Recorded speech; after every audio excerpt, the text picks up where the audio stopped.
looks like we are live. That's exciting. See if I can get myself up on the screen here. There we go. My hubby will join me soon so that I can check the volume and all that good stuff. So it feels like such a relief. I finished the touch-ups on the other watercolor, Resurrection, and so now I am going to add some values to this one because I did the rescue work and the cleanup work for the most part, and I want to start to add in some values. So I need to mix up a purple. These are the last brushes that I had been using. Get a couple of them wet. Good to go. I'm testing out this overhead angle for the live stream. We're going to see how that works.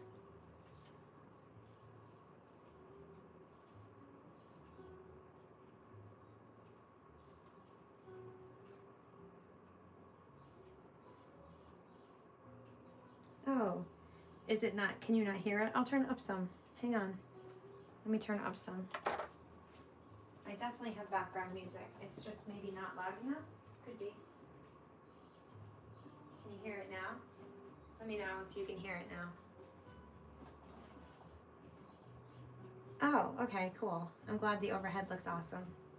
Let me know if you can hear the music at all. I do have a microphone by it, but let's make sure it's turned on. It could have gotten turned off. No, it's on.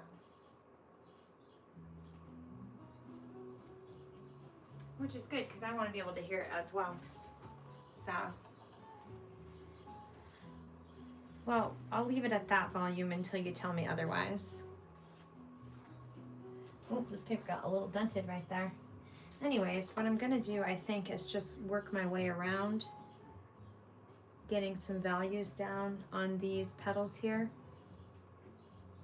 I'm just taking a little bit closer look, and I want to grab my other colors. Okay, a touch louder. Well, that's cool. It's good to know that I'm not drowning out the sound.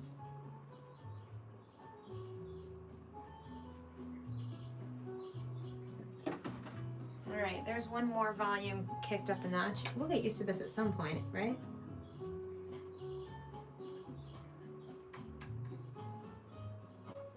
Might not be a good day for a live stream, who knows? But I thought it would be good to be able to like repost reels from it because it's in that long orientation. So I did some rearranging in the studio, you'll see when you get home, but I moved the little table that was sitting right here next to me over to the window, and now I can like move, and there's a lot of room around the table, and I actually might keep it this way. I really like it. If the canvases aren't too big, then I have room. So I really like this, and I almost want to do the upgrade or whatever we were talking about doing for the living room next door, so we have like a peripheral studio space. Hey Mary, you made it. Yay, I'm so glad. So I'm working on adding some value to this because, as you know, I turned 50 this year, so now the theme is to finish things up that have been sitting old, and this one has been waiting in the wings patiently for many years. So it had some repair work, and now I'm going to do some touch-up on it here. Not touch-up, values. We did the touch-ups. Now I'm going to do some of the values. So I'm going to like flip it actually, because I think I'm going to start on this side maybe. Or maybe do I want to start on this side and work my way that way? Usually I will work this way so that I don't put my arm over the top of what I'm working on. So I don't know. I guess that probably makes the most sense. So I want to mix up like a purple with the red that I had been using in this, and use that kind of as my value, like a sultry purple. So I'm going to use the Perylene Maroon. This is probably quinacridone magenta from a different thing, but it was in my palette, so I just left it in there because you never know. Maybe I'll use it. Try to get a good amount because this is going to need to be the value for the whole painting. So I like to get it pretty thick actually. My watercolors aren't runny if you can't tell. Oh, the cool thing about moving that little table, William, off to the side is that I can hang the water bottle on that hook again, which is just really divine. I haven't been able to do that for a long time. All right, I'm just gonna mix the blue and the red because that's like the most intuitive way to mix up a purple and just, whoops, and just see what I think of it. I should probably put on an apron. I haven't done that yet. Not sure if that's the smartest move I could be making. You can only see a little bit of my water tubs, but I work with a lot of clean, clear water, and that's how my watercolors are so bright and vibrant, because I am a stickler about clean, clear water and pure color. So once I mix up a color, I'll kind of like scrape it out of my brush and then start over with clean, clear water so that I don't mix mud up.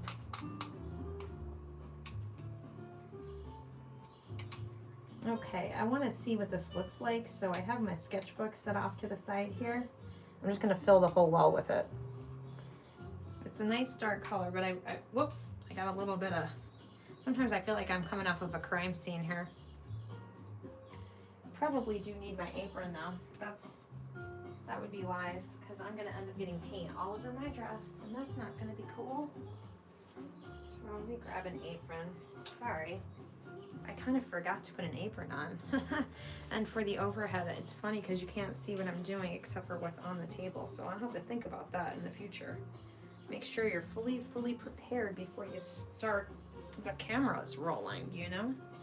All right, I'm just afraid I'm gonna get spattered with a red substance, and then William is going to think that I've, you know, had an accident. All right, so back to my purple. I think that's Antwerp blue that I have there. It's a nice color. I don't really want to muddy it with any yellow or anything. I think that would be like a distraction, but I could definitely see what a little bit of yellow in there would look like.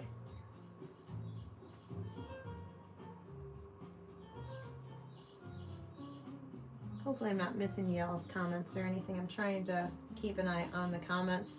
Today I've got like my big iPad facing me.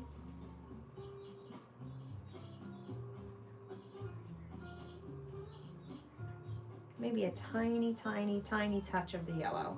Like the tiniest little itty bittiest amount.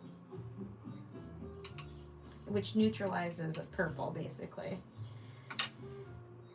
So I want to just notate what I was mixing up here so that I can remember it in case I happen to be flipping through this. I don't know where my pen is. Here's a pencil. This is Antwerp blue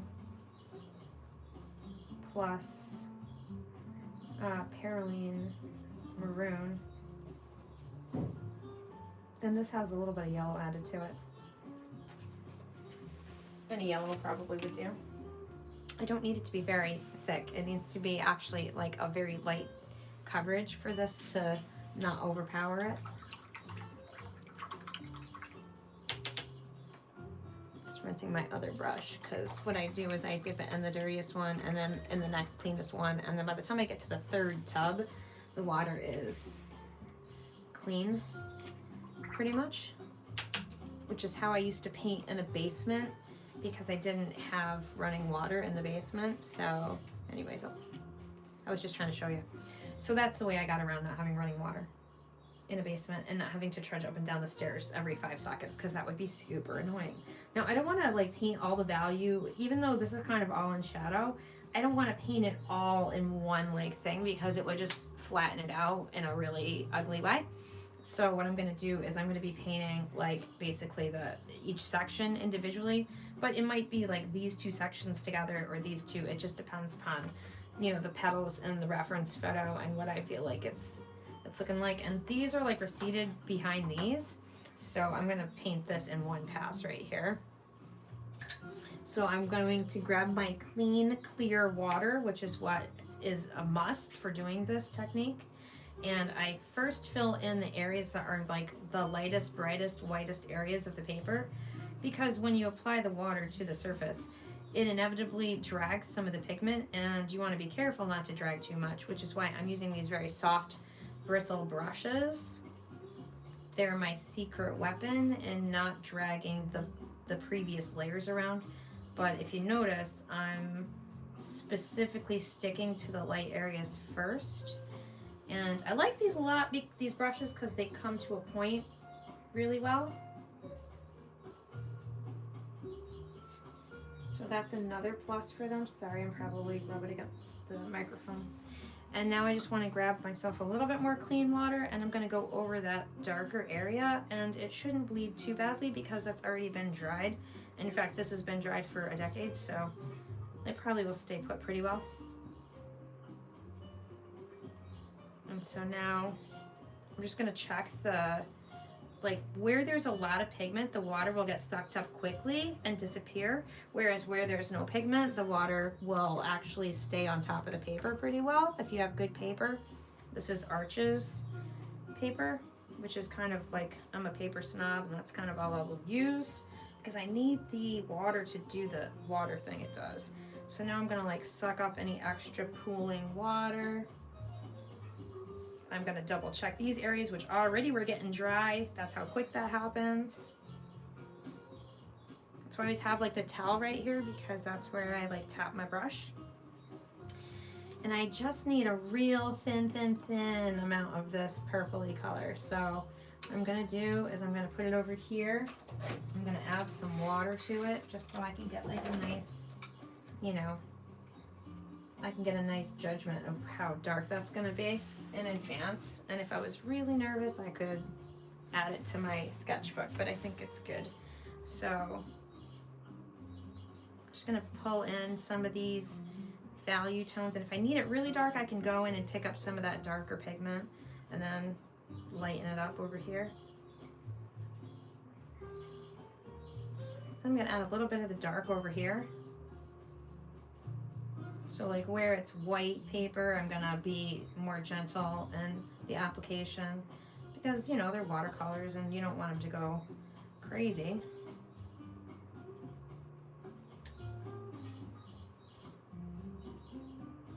And I'm just painting in where I have the water. The edge of the water like is where the paint will stop. So that's why I can just kind of like, you know, put the pigment wherever. Now what I'm going to do is I'm going to pick up my painting, which is why I don't tape mine to a board. I know that's like a lot of watercolorists will do that. I need to scooch this over some. It didn't quite hit the edge. And so I'm going to let the paint just kind of run and keep my brush handy in case some areas are getting too dry or whatever, and just keep my eyeballs on it for a second here. So if I'm missing your comments, I'm sorry because I do need to watch what I'm doing for a split second. Give me a second, I'll check. I just need it to look good. Oh, hey there, yes. It is the best paper ever, I'll tell you. You won't be fighting your painting nearly as hard if you are using a good paper. When I teach classes, the one thing I absolutely insist upon is if you're gonna take my class, you gotta use the materials that I want you to use, because otherwise you're gonna be really disappointed with the effects. You just cannot get the same effects on crappy paper. See how I can like work back into that because the water's just hanging out, doing what it's supposed to do because I'm on good paper. And then I can get these really beautiful like streaky forms that I don't really feel like you can get on crappy paper. Okay, so if I like the effect that I have going on, then what I'm gonna do is I'm gonna take my hair dryer and I'm gonna save it. That's what I call saving it. Click save. Okay, that's okay. If you gotta go, you gotta go. What are you gonna do? When you gotta go, you gotta go.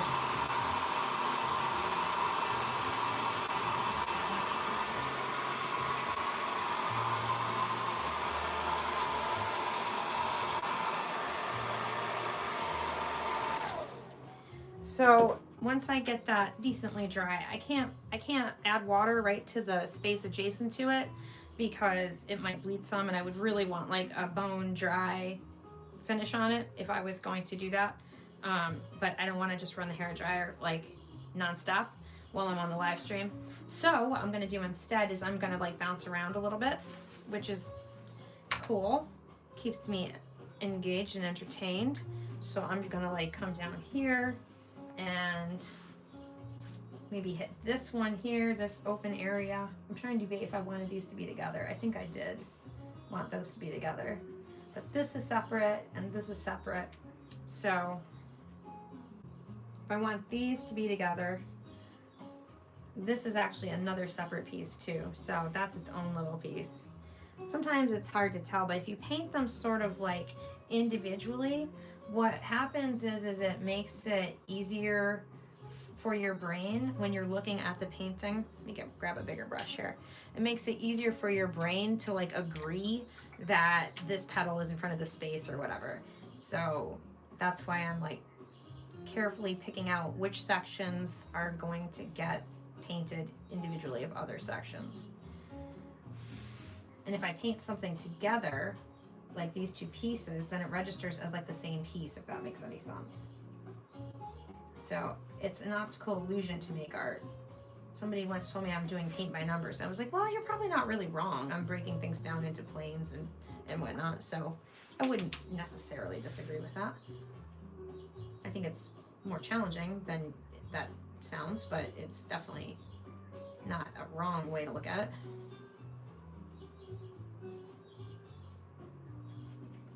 Now I want to mop up any extra water, and the Arches paper is just so good at like just hanging on to the water and letting it pool up and not having it run all over the place. It's really a responsive paper, and these brushes help me to manipulate the paper or the water so well. And then I'm gonna like rinse it in the dirtiest water, and then in the medium dirty water, which is still pretty clean actually, and then into the cleanest water, so that I always have like nice, clean, clear water going. I'm gonna add a little bit of my value tone to this, and then I'm gonna lighten it up with a lighter value, because the whole thing is really in shadow, but I don't want to just obscure the pretty red underneath, because it's a painting, so it's, you know, it's whatever I feel like it should look like. And I feel like it should look like the red is still kind of coming through and shining through a good bit.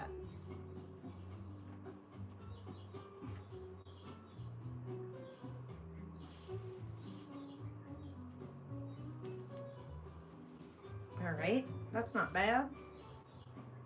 Sometimes I lift off a little bit. Like you can take a brush that has, that is clean, and you can add in like a dollop of water right there, and it'll like push the paint away, and then you can kind of mop it up some if you want. All right, and then now that's like a little bit brighter than it was, you know? So I think that's about right. So I'm gonna save it, so forgive me the hair dryer, just give me a second here.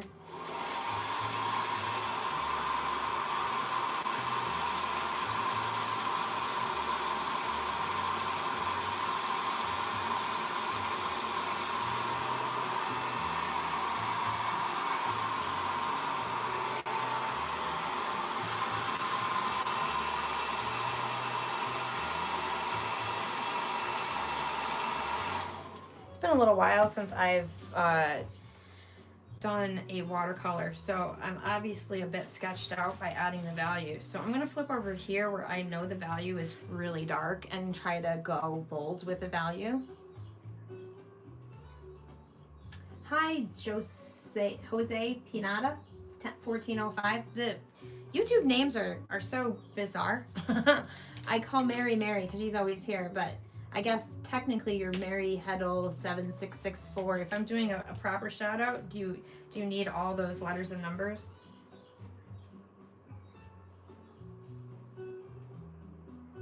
All right, so what I'm doing is I'm taking my brush and I'm grabbing nice, clean, clear water to put over the surface of this previous layer, and it will be really, really, it will behave. The paint will behave and it will stay put. It'll be really cooperative. This edge doesn't want to be cooperative. Usually I just paint the deckled edges down, and they'll just kind of be a part of the painting. In fact, a lot of my paintings are framed in a shadow box frame so that you can see the deckled edge, and they're framed with like suede mat board behind them. They look really dramatic. People like the framing almost as much as they like the paintings, and the framing is a major PIA to do. But when you're a custom framer, you learn all these cool things, and then you want to use them, and then when you're obligated to use them every time, you don't like it. It's like a pain. So I haven't framed a watercolor in a little while because it's such a pain in the butt to do, and I have a bunch now I need to take apart and rephotograph because photography capacity has just improved so much over the last several years that it's really worth rephotographing my work. And some of it's not even signed because I don't know why. I just didn't think I should sign my work. I didn't feel like it was good enough. I don't know. Anyways, here we are.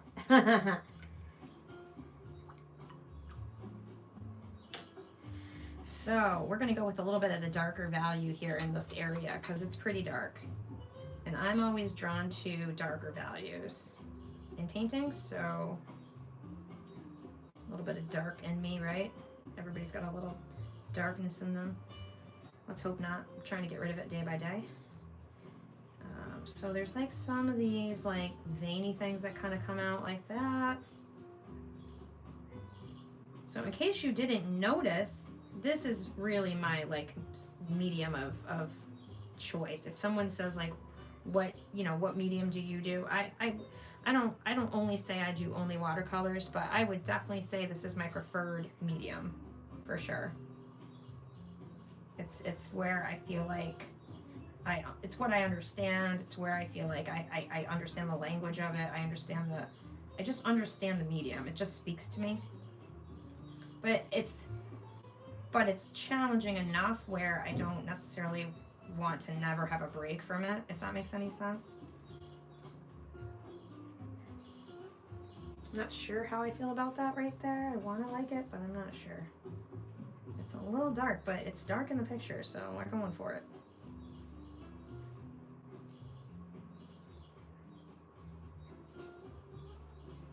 Gotta make the lines look correct though. If they're not in the right direction, then the flower doesn't look real.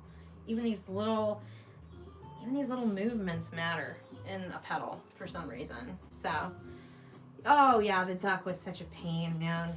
The duck and I, we have shaken hands. I probably will do one. William thinks it's done. I will probably do one more live stream. There's a few little things. Besides, it would just be fun to say goodbye to him in a live stream, and then we'll document him, take his picture, and I don't know if I'll offer prints or not, but you're getting one, Mary, for sure, because we can print whatever we want. I just don't know if I'll sell prints of him because he was a challenge. All right, I don't know. I'm not sure how I'm feeling about that. I think we're just gonna go with it.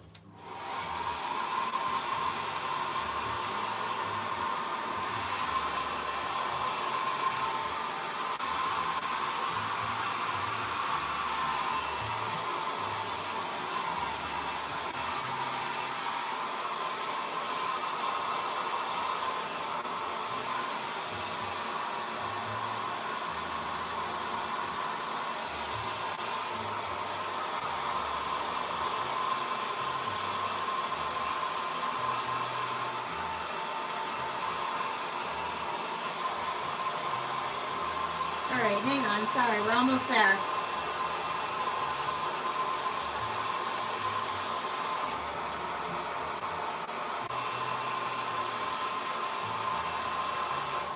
All right, not bad. I'm actually, okay, so like my watercolors notoriously get really dark in a few spaces.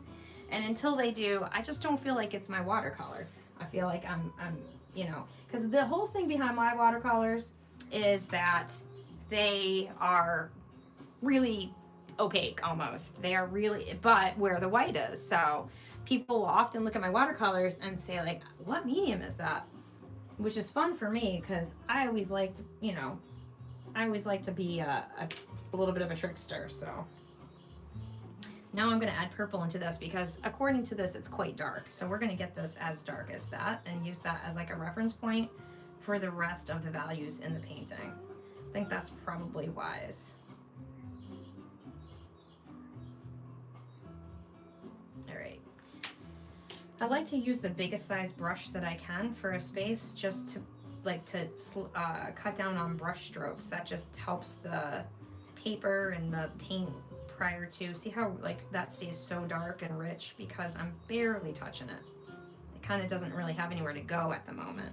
So I'm barely picking any up. Now if you watch me dab my brush, you're gonna see a little bit of it come off, but not a ton. All right, let's pick up this darky dark color, and this is a really lovely purple that I have made with a Antwerp blue, Perylene maroon, and just a touch of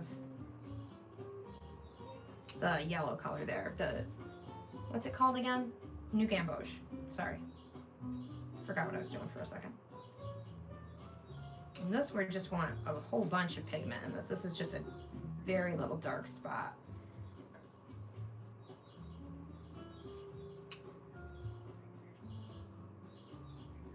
Very dark little spot. That's what I meant to say, not a very little dark spot. Sorry, I can't speak English. I'm kind of hungry, but it's kind of late, and so I haven't eaten as much as I should have, but William will be home in a little bit, so I don't know. And then we're supposed to have pizza at church tonight. Who knows? But I think I'm a little delirious because I'm hungry.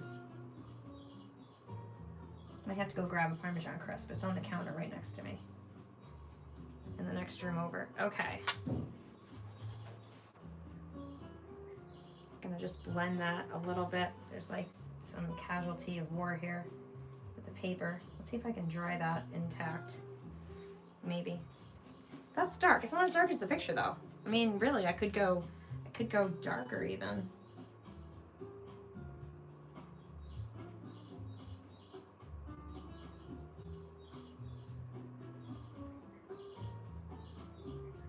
Could get quite a lot. It's hard to get watercolor to want to be super dark, but you can with some patience and layers. Some people think I paint them too dark, which is fine. Like, then you paint them light. Like, whatever. You do you, man. You do you. Oh, that happens sometimes. See how that happened right there? I was wondering if that was going to happen. It's nothing to stress about, but we got to mitigate it, and then we'll fix it after.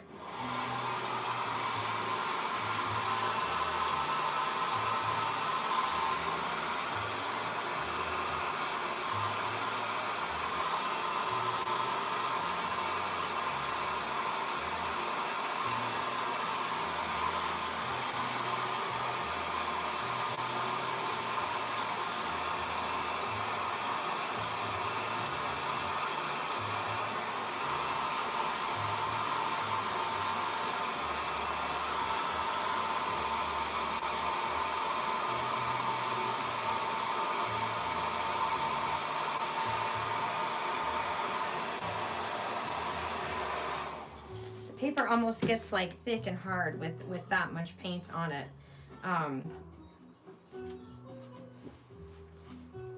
But you can see how dark you can get it. But the paper starts to like get wonky. So I won't fix that now. I always like fixes need, if it's adjacent to the other space, then you need to wait because these areas need to be completely bone dry before you proceed working on them because they will get all nasty. So you have to proceed with caution on those types of things. So anyways, we've got this, we got that. So this one is probably dry enough where I could go in and do this space right here.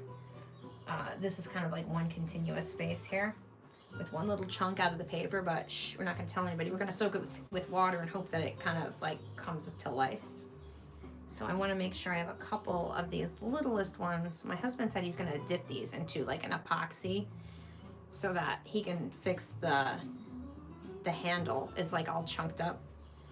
And these are expensive brushes, and the little ones take the worst beatings, I think, when they're soaked in the water too long, which I am guilty of doing.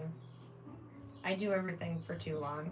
My paint gets moldy, the fixative gets too attached because I leave it on for too long. Paintings don't get done, so I'm trying to learn how to finish things. and not let like a perpetual state of ADHD rule my life, which is generally speaking what's going on.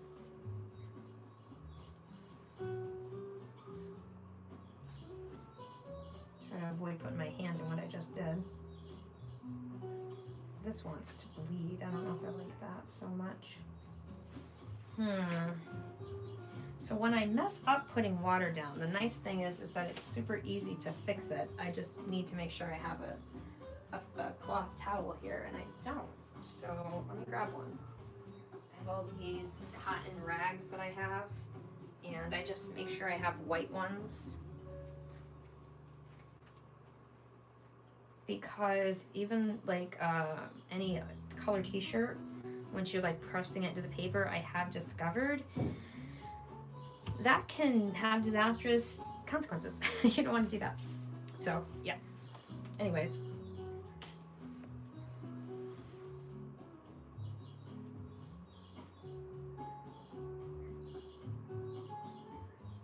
There's nothing like needing your paper to be white and only turning it green because you pressed a green t-shirt into it. Not fun.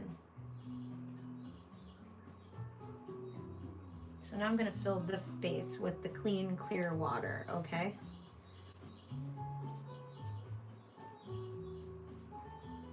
And where I've already put water, generally I can just touch with more water if it's getting dried up.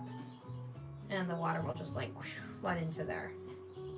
And it might even pool up, like it kind of did here.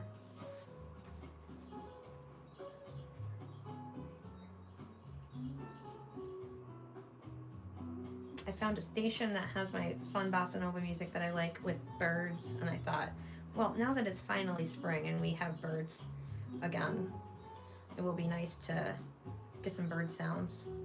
I'm hoping that like awakens that up a little bit, that little notch that happened. Paintings are subject to wear and tear if you're not careful with them, and I have always been very not careful with my paintings, which is really bad, but it tells you how little I value them.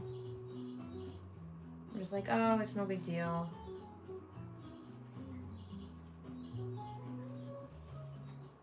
I kind of have to like lift the paper up and check the sheen so I can see where the water is when I'm doing this, because I cannot tell.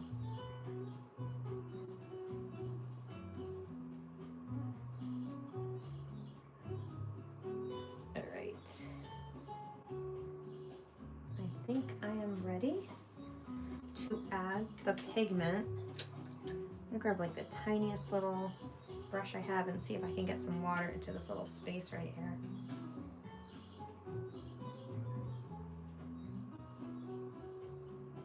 Not that I need it really in there. I mostly need the value on this to be like up here actually.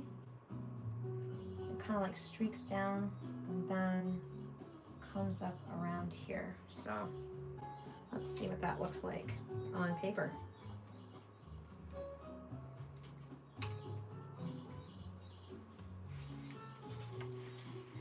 Just have a tiny bit more room.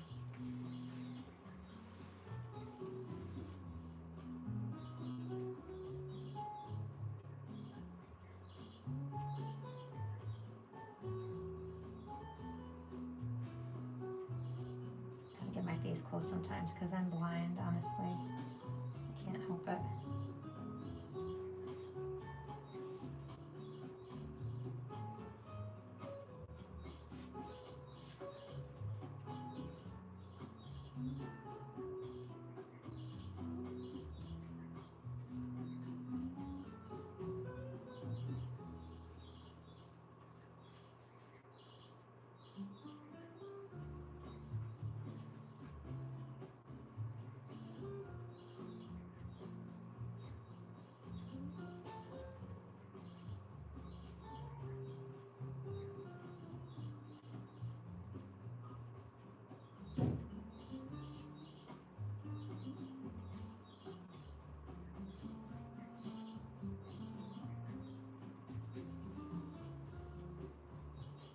Thing is kind of in a cast shadow, so I'm just trying to get enough on there.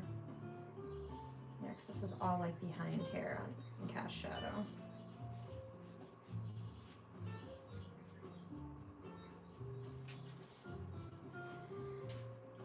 I should have known if I got pigment in that little spot, it was going to make a weird shape.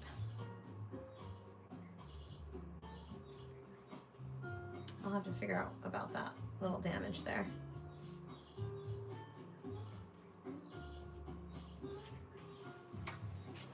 All right, I'm gonna let this incorporate a little bit here.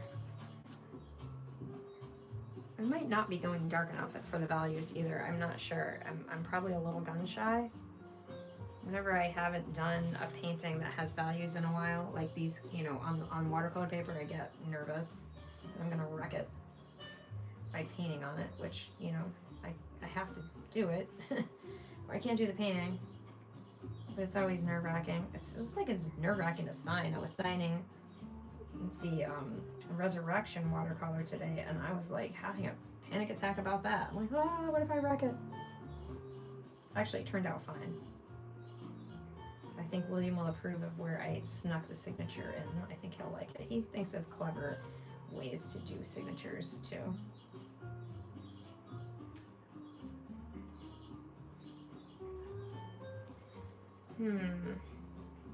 See how that looks on there. It still needs to like blend better than it is. So I just like let the paint flow into the water by moving the paper around. And it creates like an airbrush effect, I guess. I still feel like this could be a little bit darker down in there.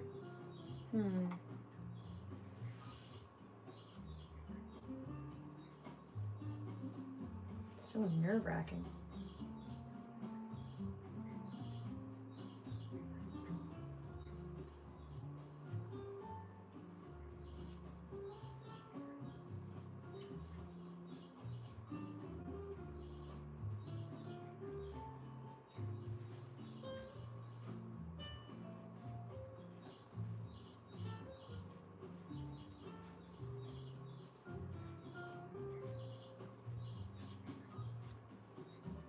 Petals have like all these textures on it that are like sort of implied by these streaky things, or at least are supposed to be implied by them.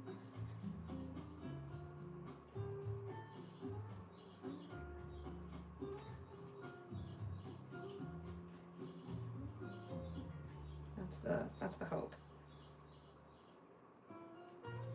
I'm definitely less grumpy painting this than I am the duck, although I would say it's not necessarily less stressful. I just feel like I understand it better.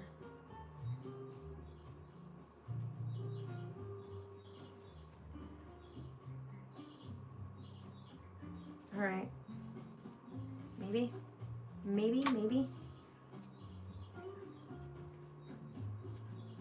I kind of want to add like a little bit of water to this spot right here and just push the paint out a little bit from there because it looks like it brightens up on the edge here.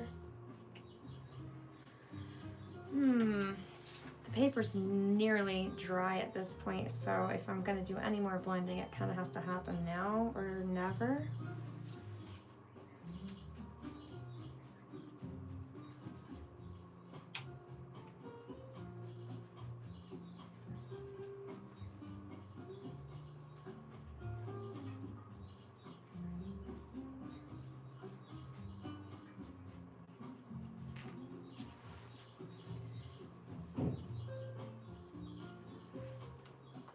Funny because I'm like looking at it in the iPad next to me, and it's hard to feel satisfied with it when I'm looking in the iPad, although I don't mind it looking at it directly sitting in front of me. But for some reason the iPad is making me not like it. I don't know what that is all about, but the paper is about ready to give out on being manipulated, so might have to dry it and move on, because if I don't like it, I can always just put another layer onto it. So probably what I'm gonna end up doing. Ooh, okay, cool. I'm glad you think so, Mary. Let's try that one.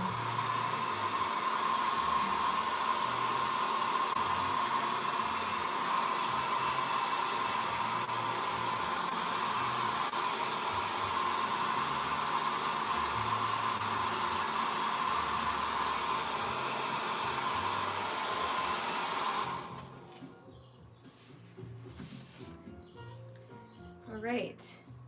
So basically I just have to go through each individual shape and decide, you know, what the value of it is going to be and how's that going to look. So what I am going to do is I'm going to grab a Parmesan crisp because I can. So if you leave me because I left to grab a Parmesan crisp, I'm sorry. I don't want to pass out. I'm very hungry.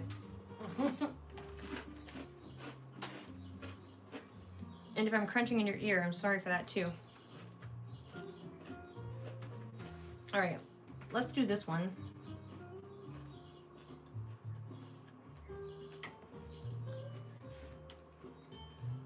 And then I can kind of fix that little boo-boo right there that I made a tiny bit ago.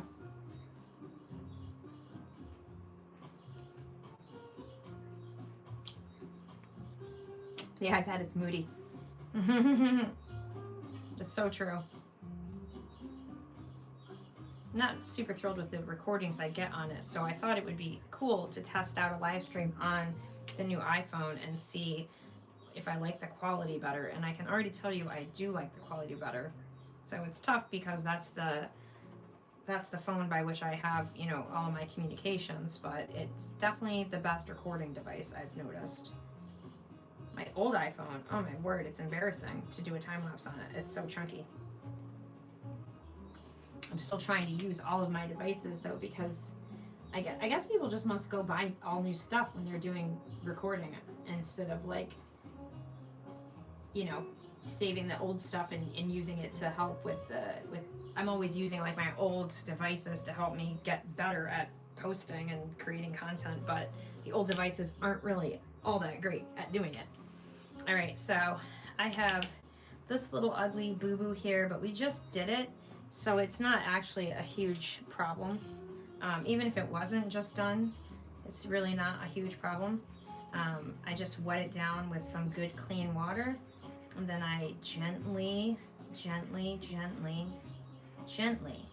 lift off whatever offending color I don't like. Now this does damage the paper a little bit, but not terribly. And it will become indistinguishable anyways, because this actually is getting covered in the purple. I just didn't want like this hard edge, obviously. So now what I'm gonna do is we're gonna add in the value. Kind of sticking to the lines that I already had going, basically.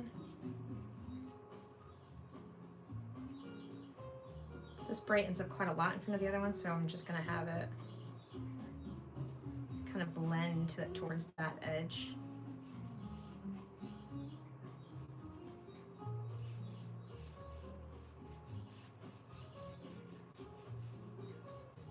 And add some of these values in there so that we get some shape to that petal.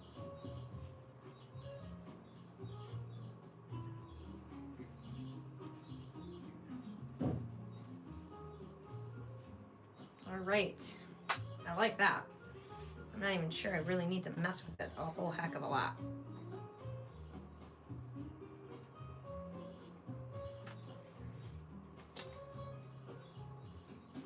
Except for maybe add a tiny bit of water just to preserve. Sometimes water will help it to not dry as quickly and blend in like if I don't want it to blend in. A little extra water in a spot will actually help it to not blend in.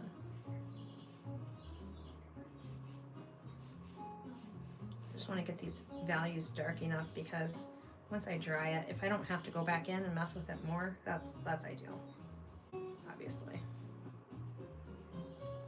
So I just want to make sure I'm getting the values down where I like them before hitting it with the hairdryer. But it's at the ready here. You can see it. It's ready.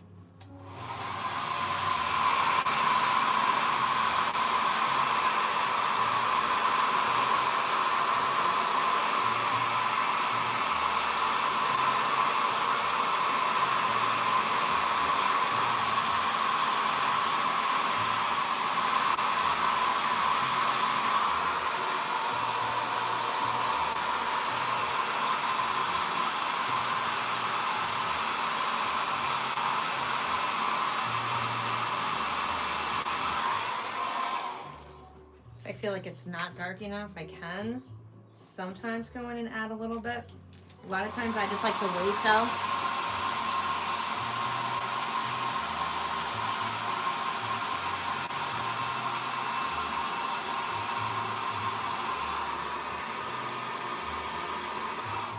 not bad. I kind of like that one. That one is good. That one makes me happy. All right, so see how I'm just like kind of creeping along.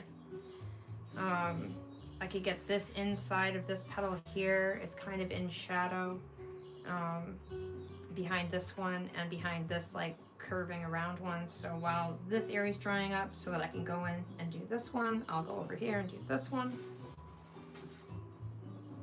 I'm gonna move my watercolors out of the way just so that I don't knock into them.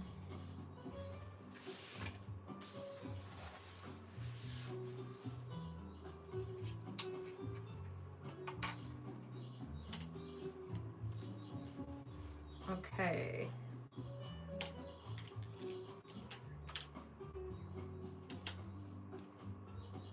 The nice thing about this overhead shot is I guess I could like be in my pajamas or whatever, you know? I could have a wonky hair day because that happens to me a lot.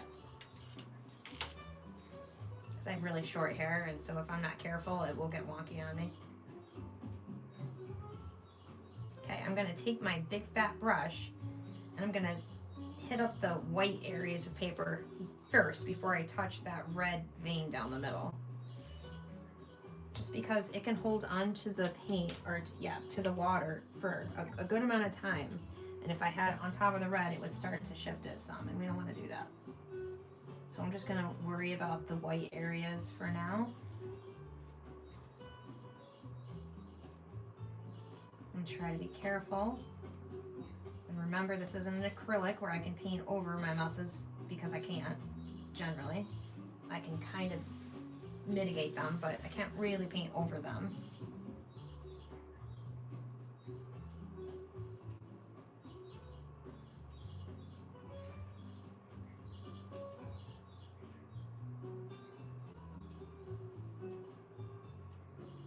Kind of need to take my glasses off so I can see what I'm doing. All right, so let's get and zoom in close and personal here with this spot.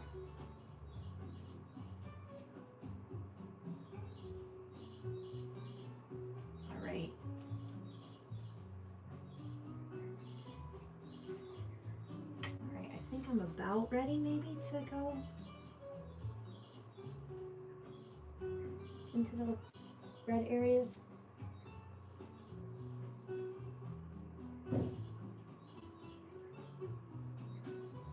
Let me grab that little point right there. And now what I'm basically doing is making like a big pool, a big like kiddie pool of water.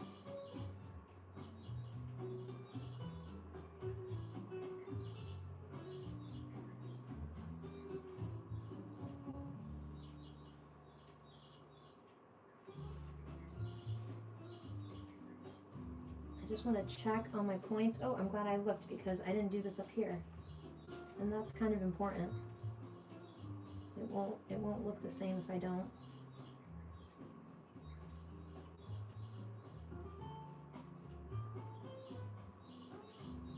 All right, fill that little spot right there. And now what I'm gonna do is I'm gonna come in with a big brush and a big glop of water and cover that area right there. And one big full swoop. And try not to disturb it as much as possible. Okay? So that's like the really important part of this, is trying to not disturb your previous layers when you put down your kiddie pool. All right. Now what I want to do is I want to mop up any areas that are a little too soaky soak.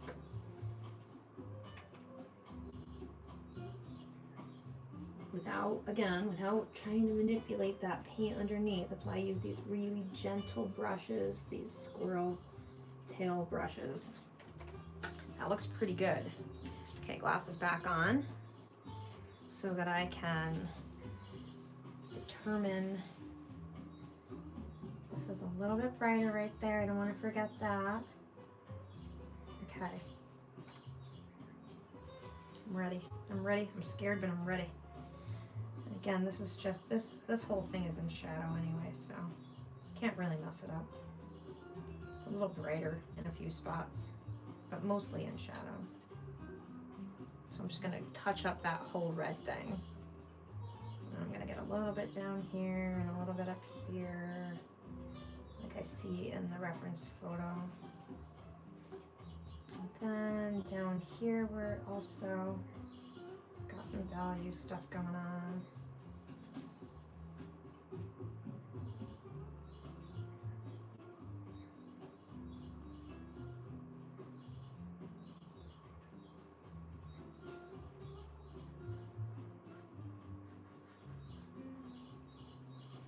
All right, let's see. All along here, this is all cast in shadow. Whoops, that's kind of dark. Go with my lighter version here.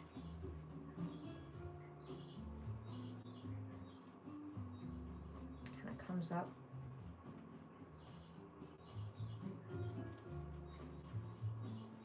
And it looks kind of sloppy right now, but that's just because I haven't manipulated the paper yet, so you just gotta let that happen before you judge me too harshly here.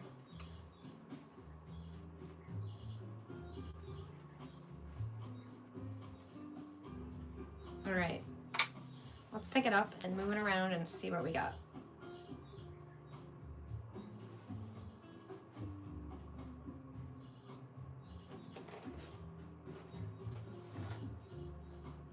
See if it makes any sense.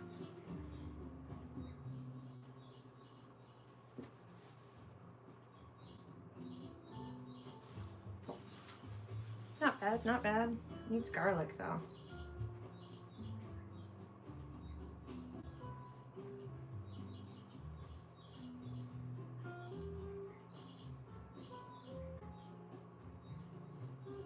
So I like to come in with my little tiny detail brush, clean up all these edges that are cranky.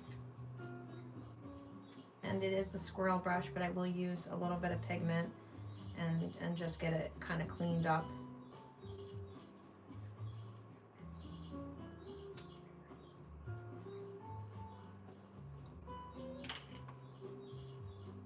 Whoops. That has way too much red in it for me to be doing that. The nice thing is with this Arches paper, like that's not a problem because I can still literally work back into this. As crazy as that is. And it is crazy. Because you cannot do that on other paper. You just can't do it.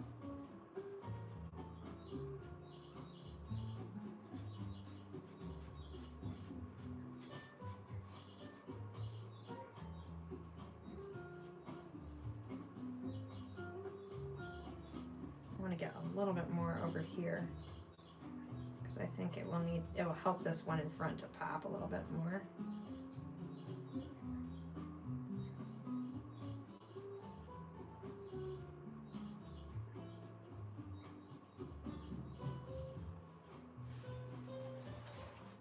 Try that, see how that looks.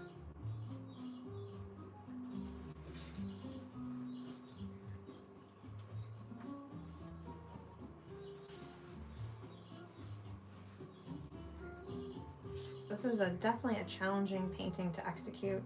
There's like so much going on with it. And you're so close in that there's like no room for error really, which is challenging.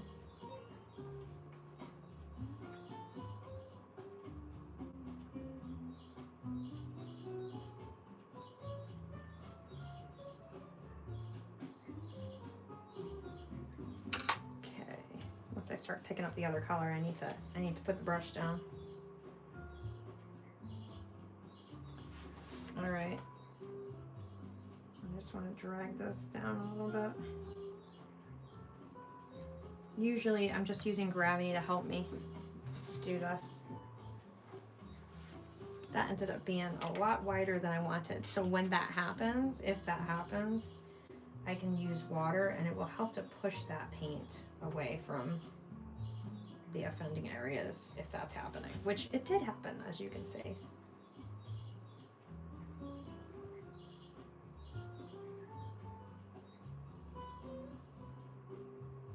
So you have to like sometimes be a little bit persistent.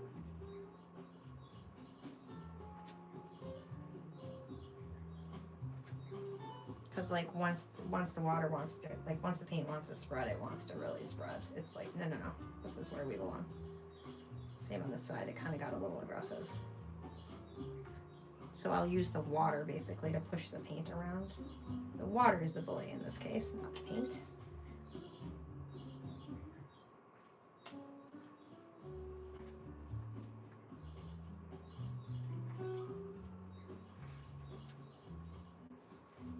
I'm just gonna drag some of this pigment up here as well.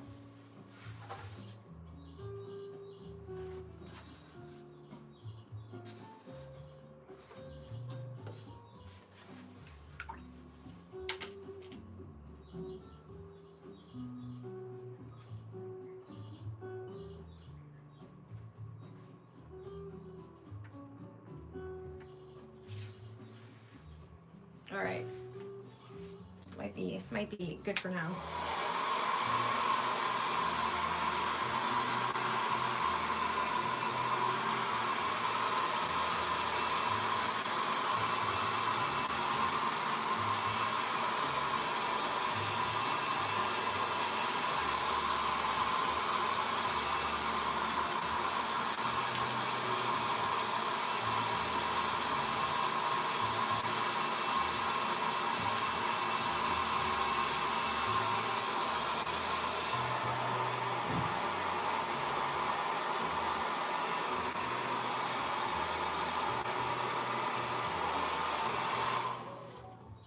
Oh, you're not wrong, Mary. Thank you for your encouragement. It is a lot to like be doing all of this, trying to like walk back into old things and restore them. It's super challenging. You know, you're always much better off just to be doing something in one shot because your brain has muscle memory and you're learning as you go. But if you haven't done it in a while, then it starts to become a challenge. So like it's not, I don't have to sit down with the piano every day, but if I don't sit down regularly, then I sort of like develop, you know, atrophy in those areas.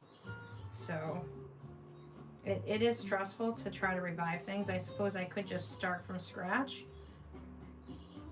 but I put so much time and energy into some of these things that it feels like a waste to do that. And like, how many more whips in my life do I need? So I just want to try to go through and reclaim, at least like to the best of my ability, where I can call it done. And maybe I won't even feel like a very good artist by the time I'm done, because I'll be like, oh man, this was hard.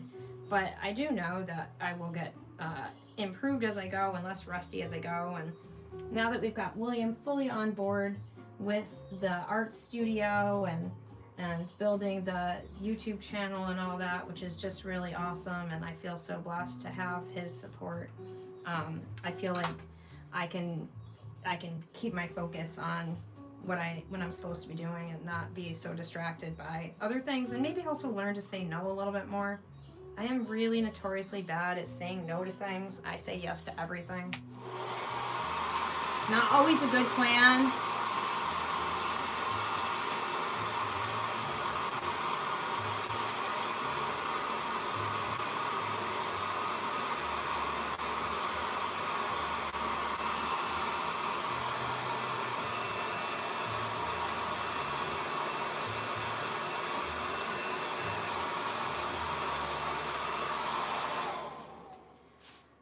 Okay, that's exciting. So this is basically like this area, all values done except for in here. And even though this is one thing, I'm almost like half inclined to do each individual section separately, because I feel like it's making a bit of a mess if I don't do that, which for this area it works because it is kind of faded, but for this area I think it would make it look less crisp. So I don't want to do that. I'm also tempted to just run some Perylene Maroon over the top of this just cause.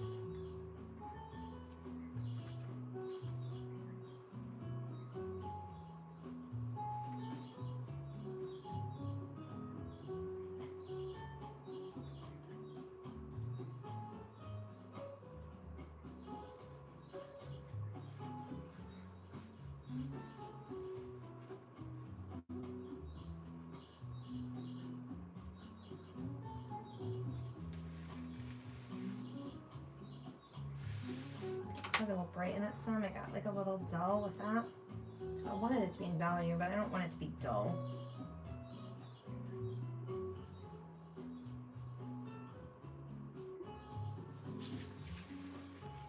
Yeah, I still want that red to be like popping.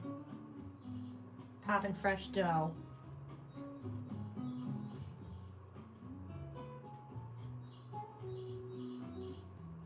So this is like when I don't put water down first and I just add the paint to the top, which is like what they might call wet onto dry.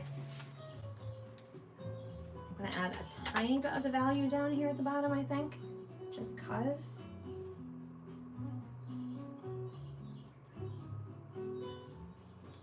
There we go.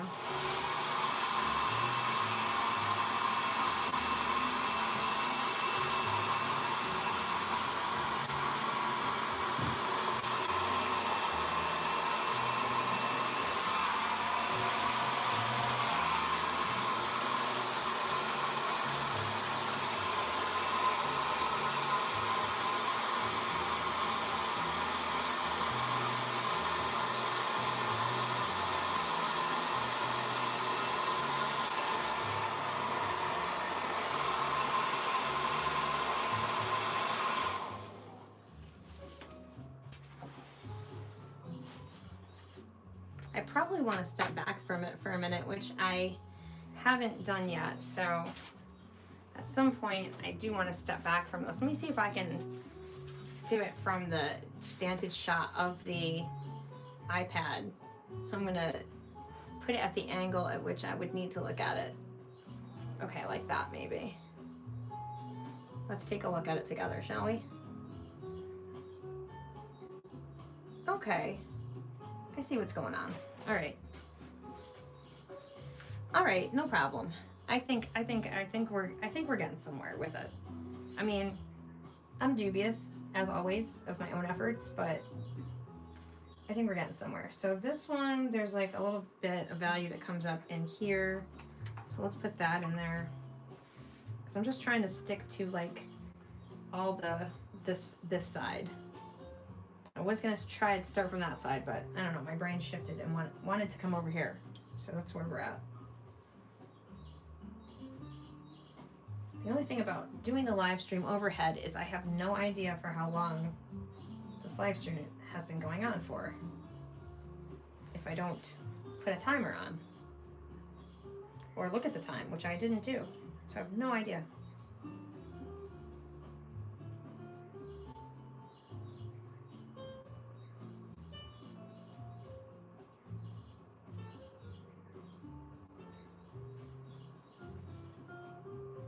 Do some of these individual sections just to keep the edges really crisp and clean, because as you can see, like when you go over more than one section, then the edges get blurred. So most of the time I'm not doing that unless I'm actually like wanting the edges to have a blurred effect. But for this I don't. The crisp lines are really important to this particular one, this particular little area. So it looks like the spot that has like the value coming in is at the bottom there. I'm gonna pick up some of this water. And now I'm gonna grab a little bit of my value, and hopefully not a very dark amount, just a little bit. I'm always like notorious for doing too much value in my paintings and having them be a little heavy-handed. I'm just gonna go with that and see what happens. Let's blend it and see.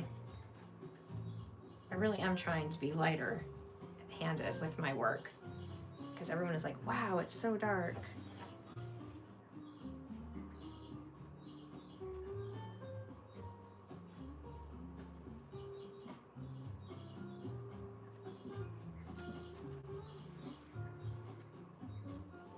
I guess that looks about right. I just want to make sure that stays really bright with just a little bit of value in the bottom there. Oh, an hour and 5 minutes. Okay, thank you. Oh, thank you, Mona. I appreciate that so much. I'm trying not to stress out about it, but it's coming along. All right, so I need to save this little spot, so I'm gonna dry it real quick. So forgive me the hair dryer.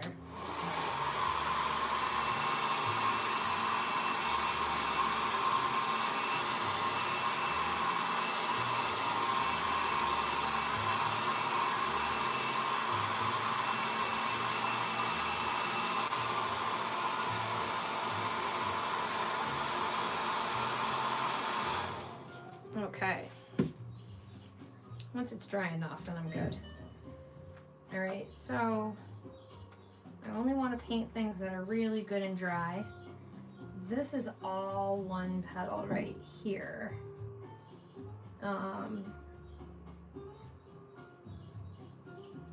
That looks like I probably could get away with doing the whole thing in one shot, I guess. Maybe. Oh no, this is separate right here. Okay.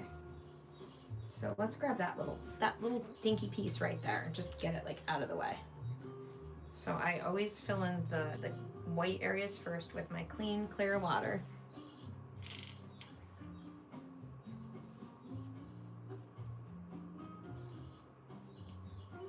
I might have the best live stream setup I've had so far, which is awesome.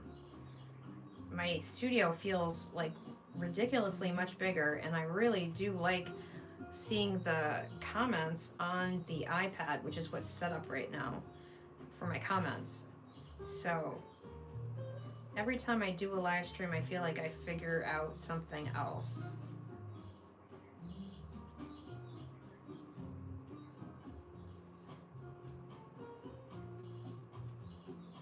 I'm gonna figure out is how to finish this painting, because that's what the theme is this year, is finishing things. I recorded my another Just Jenny Lee today, and that is what I talk about in it, is like I am trying to dedicate myself to finishing things this year. If I could finish everything, that'd be amazing. It's unlikely all the crochet would get finished. That's unlikely, because crochet is just one of those things where you always have like a big whip pile, but or at least most people do. There's a few weirdos out there that don't have whip piles. I don't understand you people. Who are you even? Who are you? But anyways, I'm just teasing. If you don't have a big whip pile, I think that's awesome. I'm envious, and it's out of my envy that I speak, really.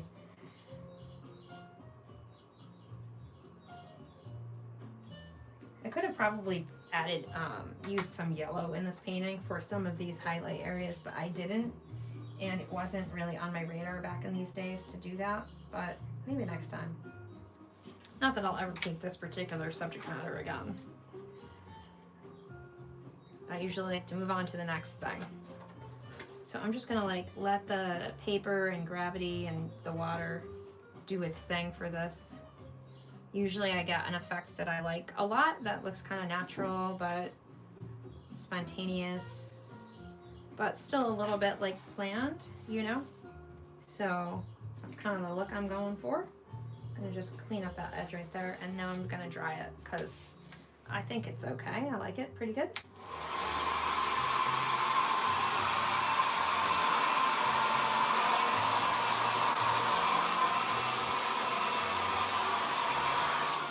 I'm gonna dry it on low. It's like drying stuff a little too fast for me, and then it ends up blending in more than I want it to.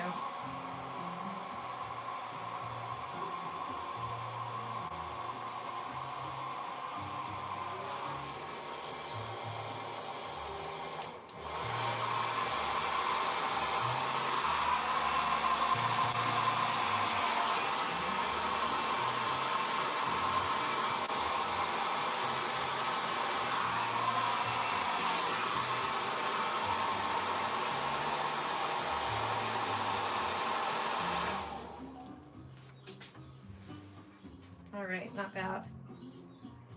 Some of these I'm gonna have to really get my eyeballs in there to see what I'm looking at, because it's hard to tell what I drew. Somehow I drew it, but I can't see it with my face. Oh, I see what I'm looking at. I actually didn't draw this correctly. That kind of goes like that. So this whole area here is in shadow, and all these little areas, so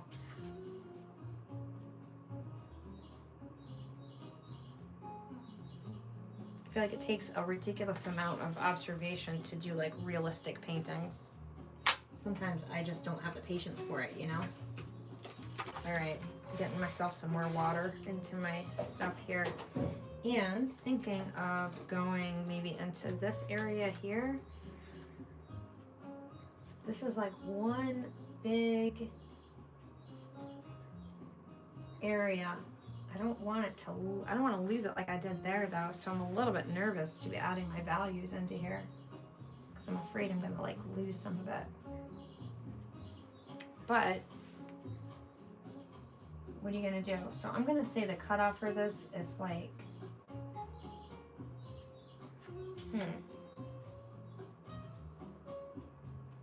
is like here. It's not exactly accurate, but I'm gonna say it's about there maybe. That's a big area to cover with water. So I'm a little nervous about it, but at some point I've got to do that. I could do the easier one though first and do this area. That's like a little less scary. So maybe I'll do that one first.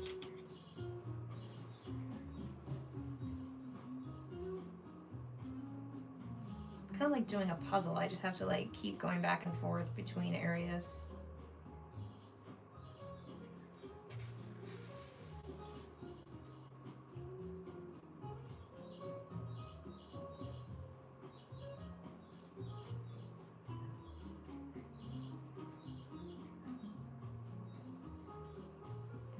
I always add water to the whitest areas first to help it not move around, to help the paint not move around too much. Like I keep saying. I do have like a lot of rules for watercolors that help me to stay like where I need to be, I guess. That help to like give me direction and ground me. It's like when you're driving, you know, there's like parameters, I guess. So in the watercolor world, I feel like that's the same type of thing. There's parameters. Now, one thing I haven't tried, what I always have done so far, is I've always painted from like light to dark. So leaving the white to the paper, and then using the color, and then using the value on top of the color. There's a big piece of me that wants to try to switch that up a little bit. Still using the whites of the paper, obviously, but instead of adding the value after, I almost feel inclined to add the value first, which would be really interesting. Or I would start with yellow and then maybe add value and then maybe add color. There's some different techniques I want to try, and now that I'm wrapping up some of these watercolors that I had started a while ago, I can maybe start to experiment with some new techniques. You never know, we could have Jenny Lee's School of Watercolor happening here. See how that's like lifting the paint up because it can't help itself. There's just so much on there. That's why I do it last. And it gets dry really quick. So the areas that are white won't dry nearly as quickly as the areas that have like that blood red color to them. So that just has to go into the dirty water because it's not even gonna be usable. And I wanna grab some of my value, which is all on the inside of all this. This whole thing is kind of in a cast shadow, so it really just needs the value color everywhere. But I don't want it to be like a stagnant block of color, so I try to just add it with some thoughtfulness, being like interesting about it.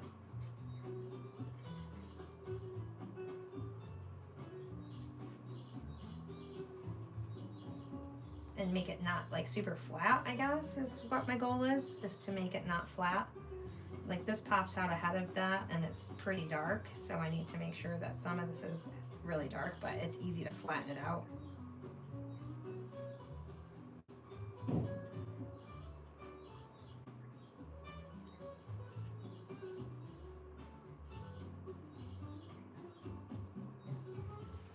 Let's get this moving around and see what I can do, because I think this area down here will end up needing to be darker for it to like translate as a three-dimensional space.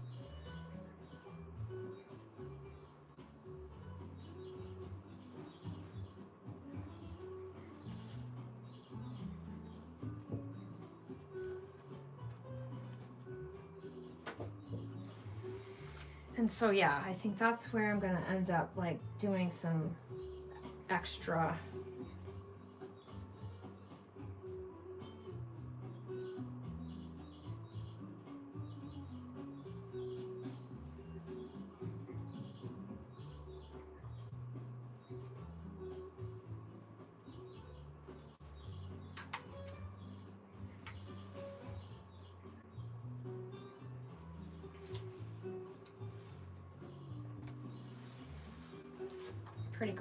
pretty close to what I'm looking for.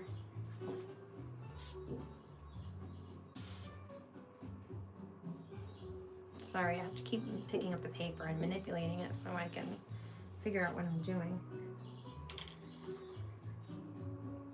This really needs to be like a lot more. It's pretty dark in here in this little area. And if I don't get it right on this pass, then I'll have to do another pass and it will like really dull the colors. So what I'm trying to not have to do is have to redo it.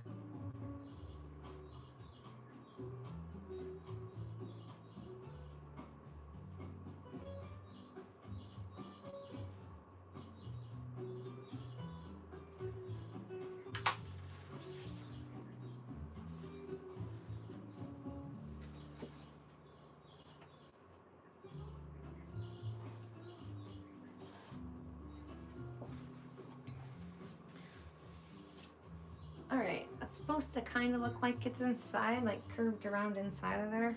I'm hoping that's what it's looking like.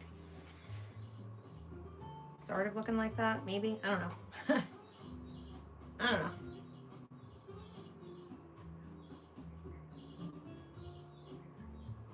Yeah, that's supposed to be pretty dark.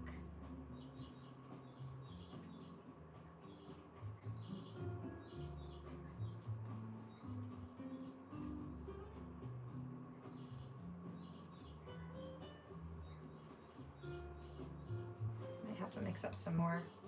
Sometimes it will get lighter and lighter as you add more and more water to it, and you'll think you have dark pigment and then you don't. You got nothing.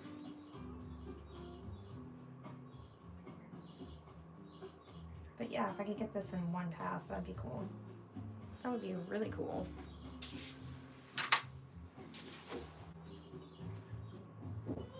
That's always the goal. Less is more when it comes to when it's a watercolor. Less is more.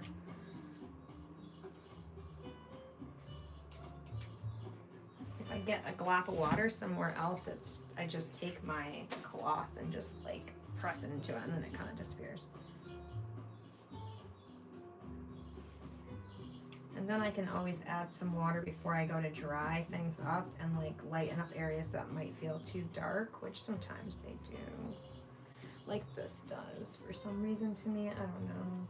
It's probably fine. I get stressed out easily.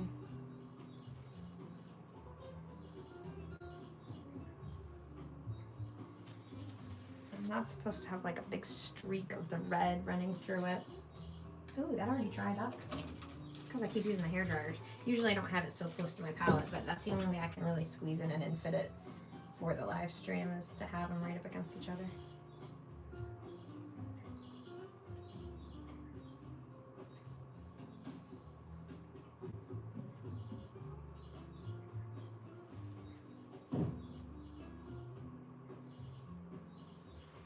That's probably what I should have done in that other one, is brought the red in sooner, but that's okay.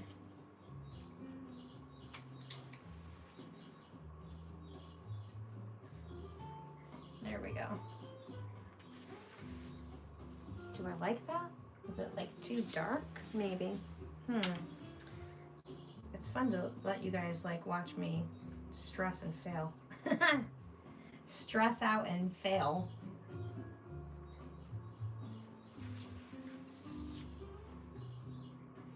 Yeah, I'm not sure what it is about this that I don't love, but something about it is kind of bothering me.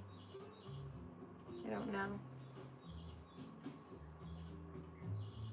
I think I just kind of like over-exaggerated it, but I'm the only one who knows that, so.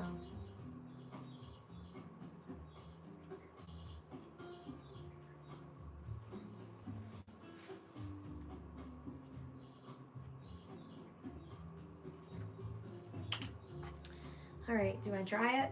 Is it drying time? I think it might be, because otherwise I'm just getting obsessive about it now, which probably isn't the best plan.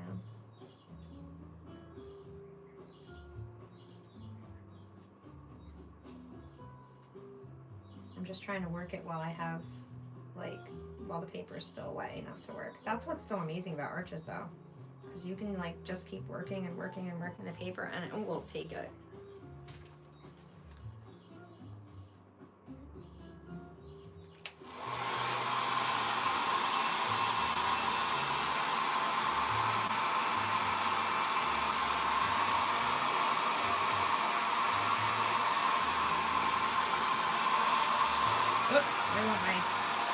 Reference photo. Something is drying in a weird way, so I just want to help it not do that.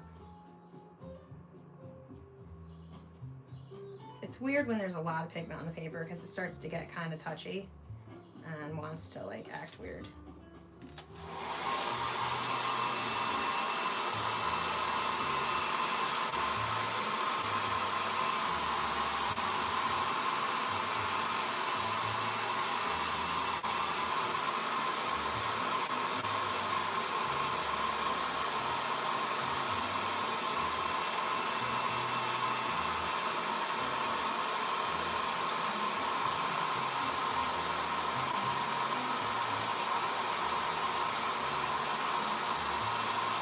Okay, while that finishes drying up, I think I'm safe to come down here to this one. Oh, is it almost 5 o'clock? It should be time for William to be coming home soon. Although I think he said earlier in the chat that he had some kind of call he went on. So maybe we're supposed to go to some game night at our church, which I don't like doing.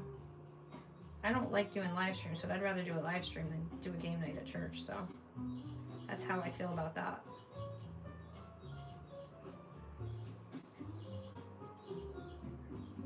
I'm a game night kind of person. I like playing games with William, but I do not like game night at places. It's not my thing. I'm not like a trivia night person. I don't like that stuff. My husband likes that stuff. So I told him, then go to the game night without me. He was like, no, then I don't want to go. And I was like, okay, well, I mean, I don't know. I'll go, but I don't really want to. He's like, well, we could just eat the pizza and leave. And I'm like, but it's not even going to be good pizza, probably. Like, no offense, you know, but they get the pizza that's around the corner that everybody there likes, but I am not a big fan of, because we get better pizza from another place that we like better. So I won't say who we don't like, but we do like West Ave Pizza, and that's our favorite. So I would prefer that, and they'll never order from there. They'll order from the other place that I don't prefer.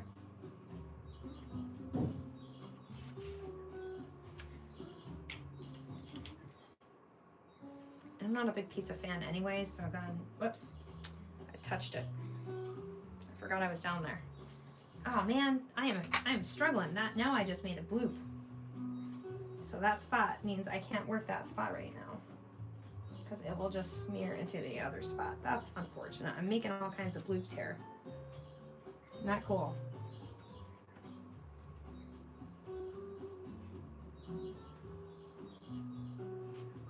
Let's see if I can do it anyway. Sometimes when you do that, like you can't work the spot because it will run into the course. It will run into the next door neighbor spot. So I don't know. We're gonna see if it will do it.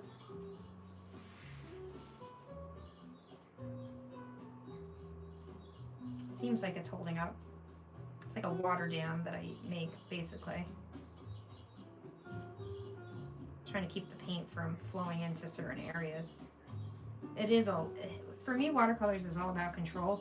Maybe that's why I like them, because it's like the only area that I feel like I can figure out how to control in my life. And I can't figure out how to control much else, so maybe that's why I like the watercolors so much.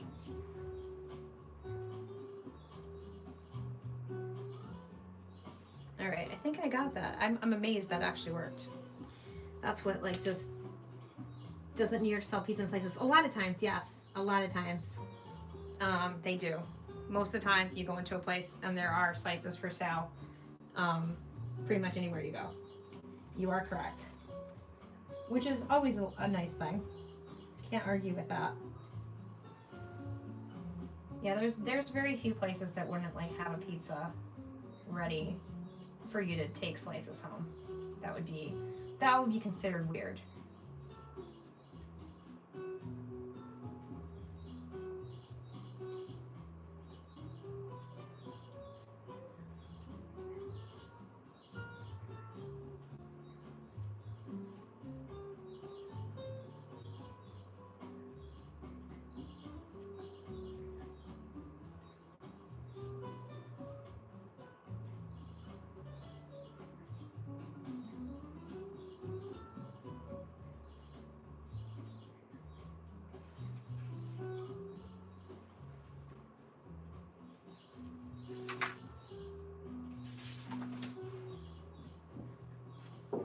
I'm almost afraid to dry it because it like sometimes over spreads the paint, and the paint like basically is like too blended. So I can, sometimes it will save it and other times it will like over blend it on me. It's just hard to know. It's one area of the watercolor that's always a challenge.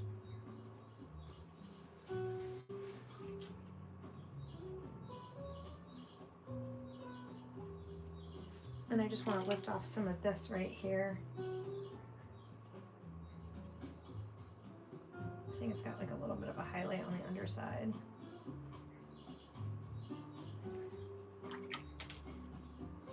Which I just want to, I don't want that much water on there.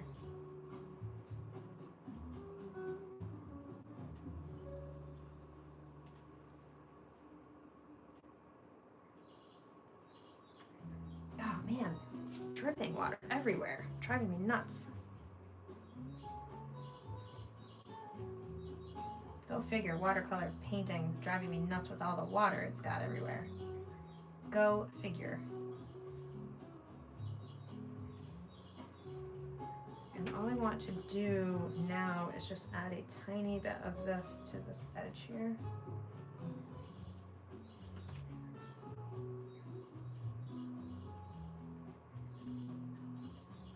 Like that. If that would just dry like that, that would be perfect.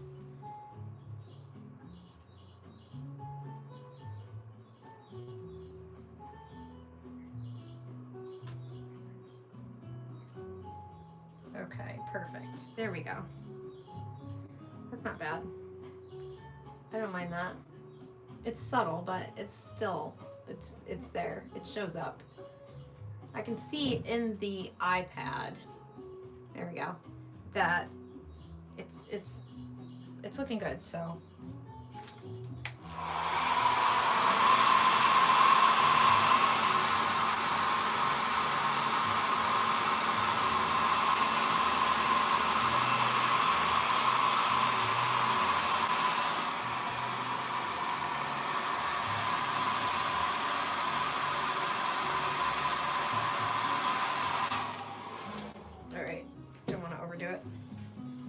I'll dry it like just to the point where I feel like I can dry it, and then I don't want to dry it no more.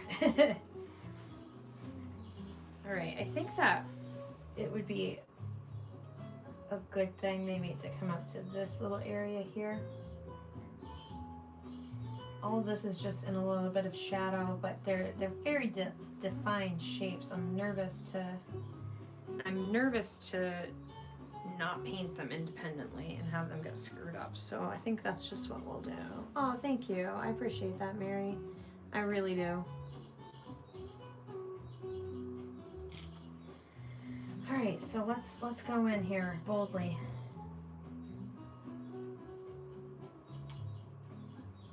I think pizza starts there at 6:30, which means we would need to leave here by 6. So I don't know what time William is coming home. Maybe we won't be doing game night tonight. I can't tell because I am using my devices to do this. So that's the tough thing about using my new phone as the live stream device, because even though I think it gives us a better quality picture, then I can't keep in touch with anybody.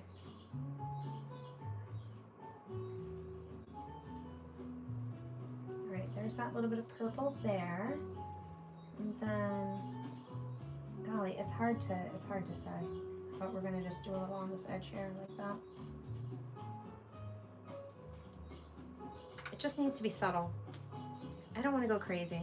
I always overdo it, you know? And that's what I don't want to do, is I don't want to overdo it.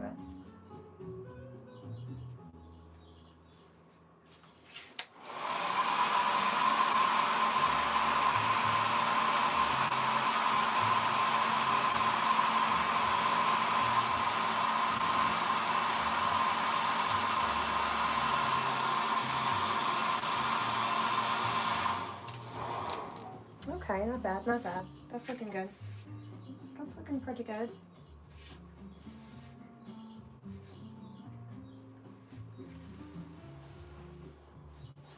I'm gonna give that side a rest and come around to this other side for a few minutes.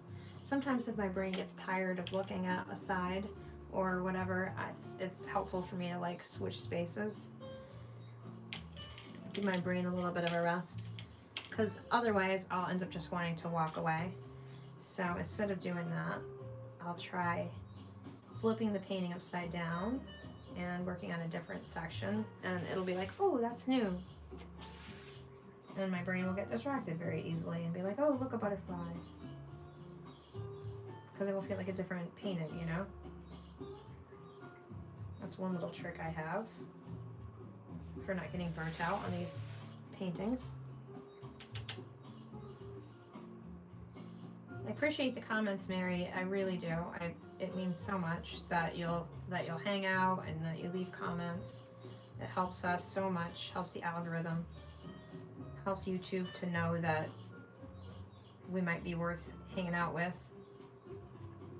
But that's our whole vibe, is we just want you to come hang out with us in the kitchen or in the studio or whatever we happen to be doing. We may do some basement cleaning this weekend because we have that big trophy collection that we need to do something with, and I need to rescue the frame shop table and the frame shop so that I can do some framing of my stuff. Which I try not to mention too much, because whenever I say I do framing, the people are like, oh, I have some framing I need done. And I'm like, yeah, I do it for me. I don't do it for other people anymore. I used to like to, but I do not like to anymore. You have never met such picky clients as custom framing clients. Man, my husband and I have done contracting in people's homes, like right up underneath them. And they have been kinder and more gracious than the framing clients that I've had a lot of the times, because they're tough customers.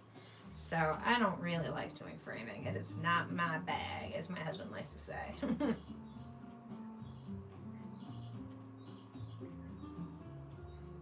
It's not my bag, baby.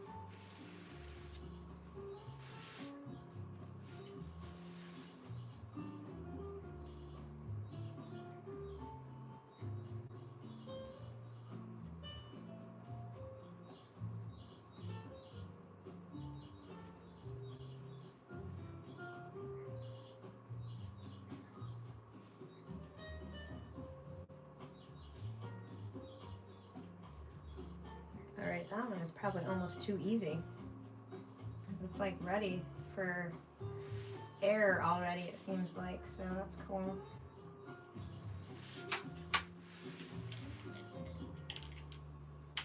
Oh, commission work is terrible. It's the worst.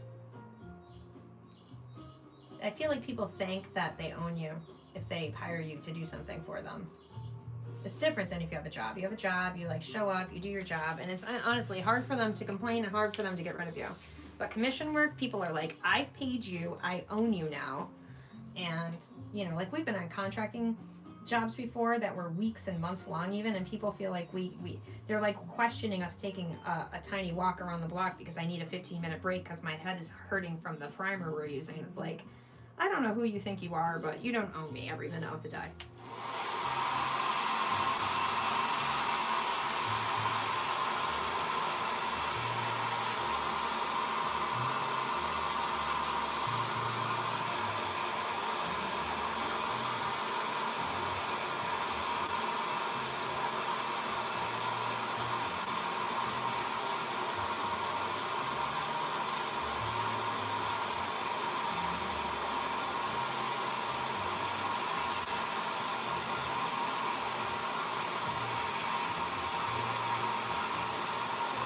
I'm going to ask William what has he done in a text, and hopefully he can let me know.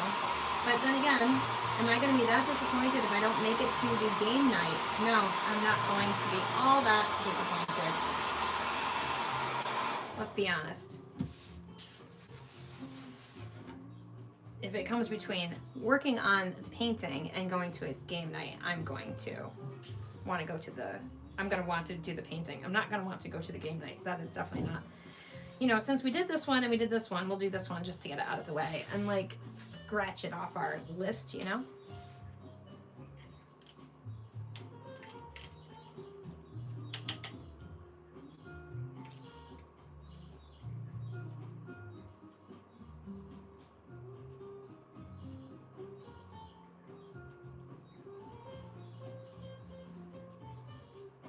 Let's see, how'd this one go? It's like dark in the corner, so it's just very little effort. And anytime I can finish a spot with very little effort, I'm all for that. Like, oh, I don't need to do much? Perfect, give me that. Will it even end up in the final photograph? Don't even know, because it's off the edge. So those are the ones I really like, the ones that I can't mess up. I'm gonna add a little water so that it will stay clean on this edge while I'm drying it.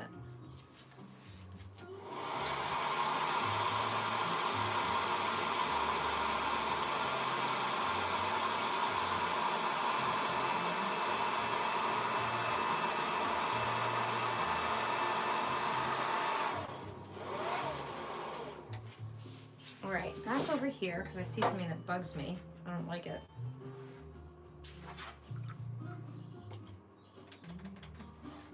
You probably can't see it, but I can. It's annoying me.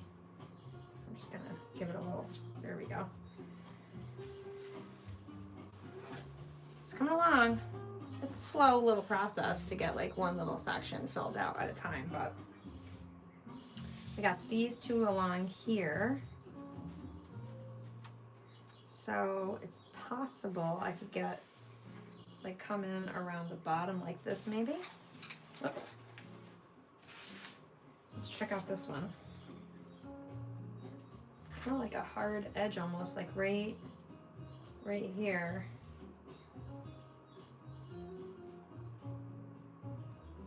And then there.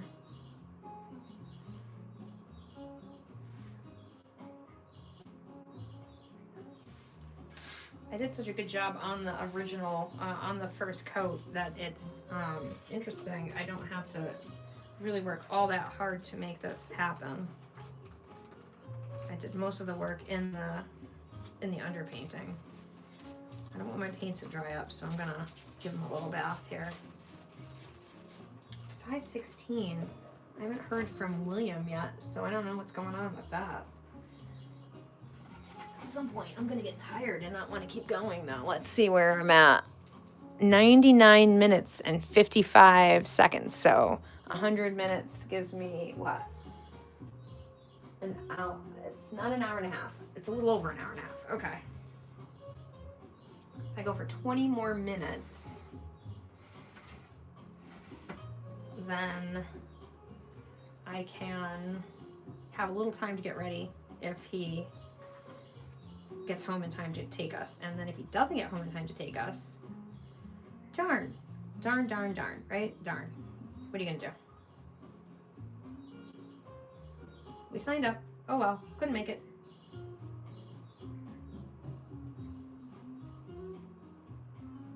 Okay, I'm just trying to figure out what I'm looking at here. This is all very like confusing in the actual thing, but I think this actually comes up like this. I don't know if I knew what I was doing when I was doing this part. Probably not. So what I want to do is maybe like make an indicated line here that's gonna be the cutoff point for this. This is like supposed to go in like this kind of, I think, more or less. It's back in the day when I would hand draw things instead of using the projector, which I do use now because it's just easier. It really is. So this whole area could be real dark too. So maybe I will do this one next because the whole area just needs to be darkened basically. If you gave me a thumbs up on this live stream, I really appreciate you. Thank you so much. It helps the algorithm like me. And nobody likes me, so that's probably an awesome thing that you just did for somebody.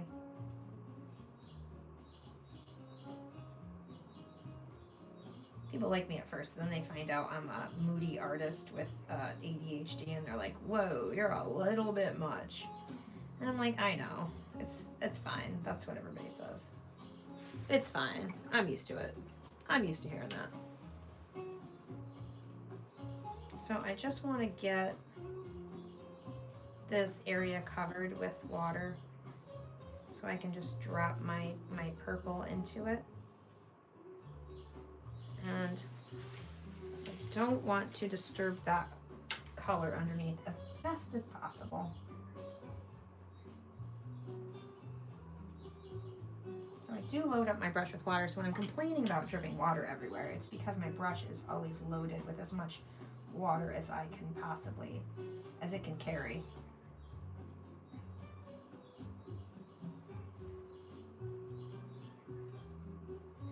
And more than it can carry, obviously. Or I wouldn't be dropping it everywhere.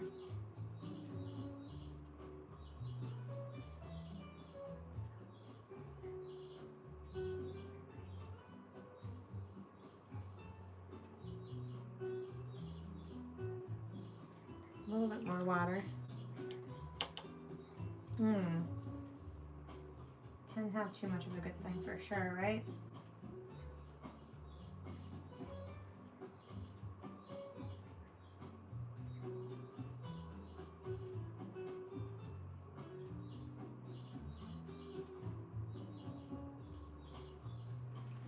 Alright, that looks like I've got it mostly covered. I always have to go back into the very darkest spot though and add more water because it like it soaks into the pigment and then it starts to disappear. So I always go back in and double check those areas. It starts to get like, I don't know how to explain it. Almost like tacky, like blood would, honestly. Like it's made of platelets or something. All right, now that I've got all of that filled in, I want to just grab my photo here, and it's just really dark in there, so I can't really go wrong with whatever I put down. I almost want to thicken up my paint a little bit though. It's kind of gotten thin since we started, so I just want to kind of give it a little bit of a revival here.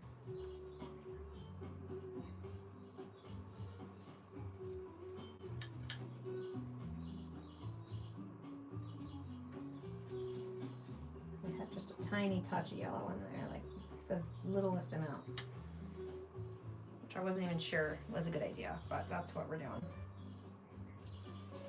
Great, so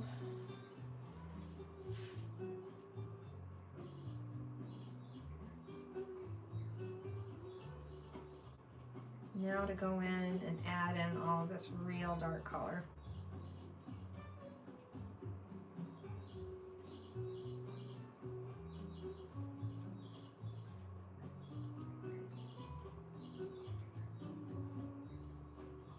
Kind of lightens up over here, but it's dark right like around here.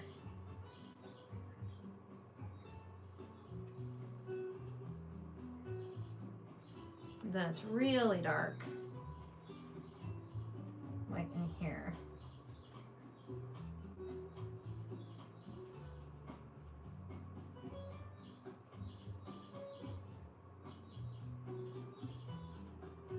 And I just want to be careful when I like pick this up and move it around. It will want to run all over the place. So the main thing is to just be watching and careful.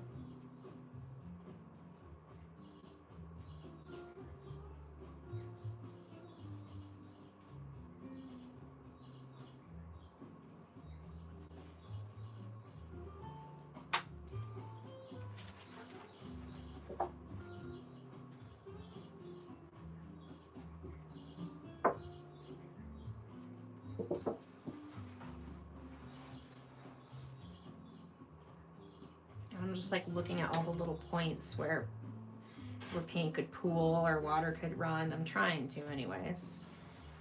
I don't always get them all. And then like I will like curve the paper to try to manipulate the paint to go in a certain area. Whoa.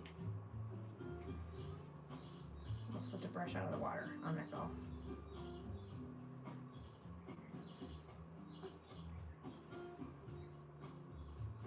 And then I'll add a little water because that will like highlight some areas. And there's not a lot. It's like a really dark area. So there's not even like too much for that. But you know, it's a painting, so for the sake of interest, I guess, and it not being boring to look at, it needs to have like a little bit of variety just because otherwise it's just not very interesting.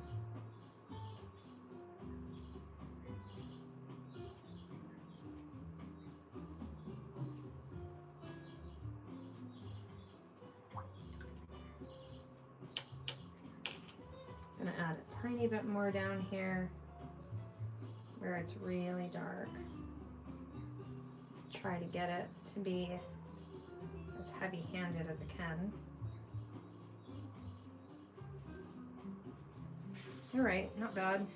I would say we're nearly there for this one. I just want to even out the water on this little spot right here. So it will like dry with a hard edge if you're not careful. And I don't want that. So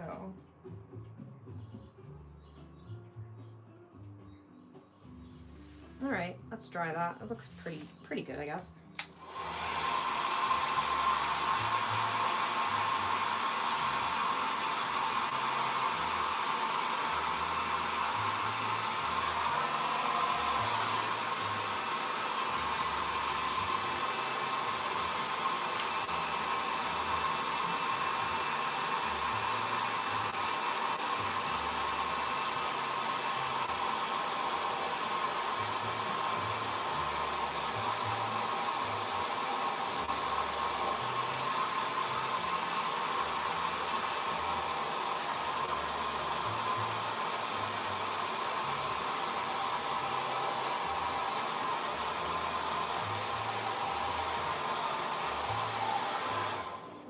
Awesome.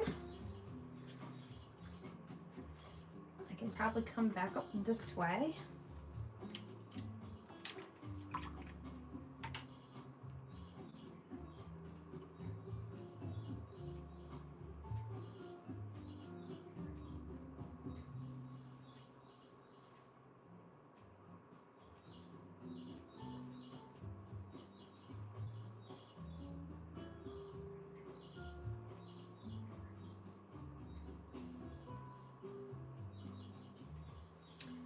Bigger brush that's kind of skinny for that spot. It'll take me 25 years to do it. Here we go. Grab some of that water that's pooling up down there, and your paper like gets warped a little bit while you're doing this and buckled, so it does, like, you do have to watch pools of water. They have a personality of their own and they push water around, or they push paint around. Water is like a bully and it pushes the paint around.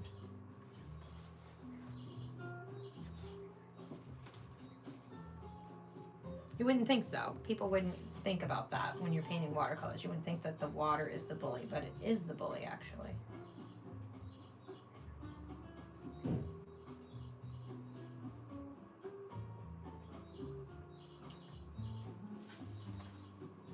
Now I just want to pick up some of the water some of the excess water that I don't need, which I can see by the sheen on the paper, which you can't really see, but what I'm doing right now is picking up water. Now I'm going to pick up my value color, and I'm just going to put a little bit, because I don't need a lot on this area here. It needs just a little bit.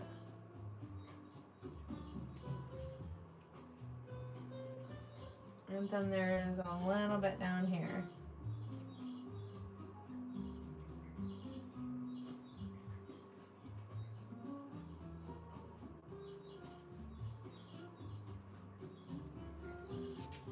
Sometimes it's just like the subtlest little things that will make the painting really come to life.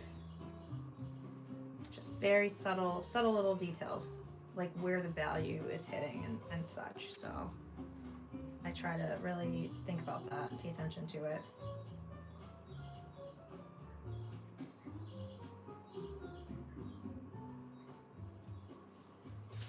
All right, let's save that.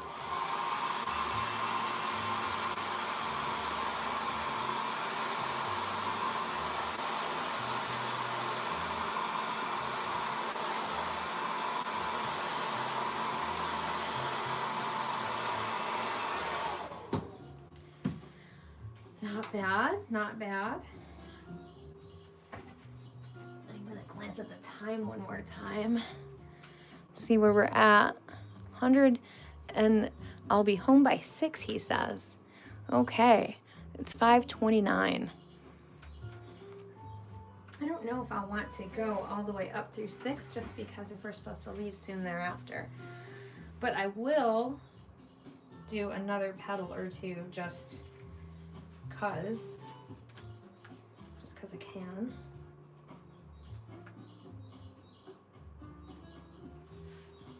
Thinking of doing this one right here.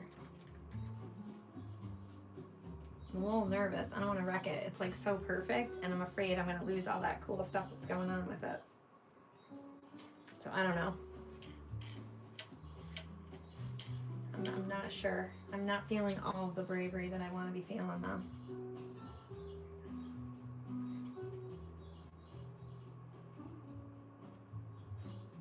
Ooh, what about that spot? That's real dark. I'm trying to get all my darks down because they help me to like see how dark I'm looking to go in the painting. So sometimes I actually don't start in one area of the painting. I start with the darks, and that's what I base everything else off of.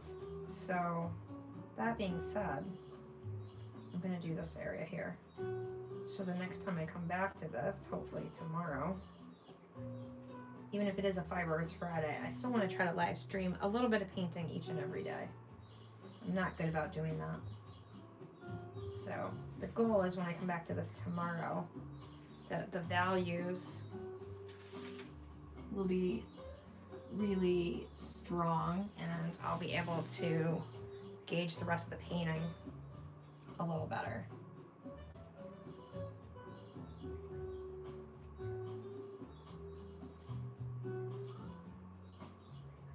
For these little points, I will actually just go in directly with the paint and not even try to fill them in with the water, because they're already so dark.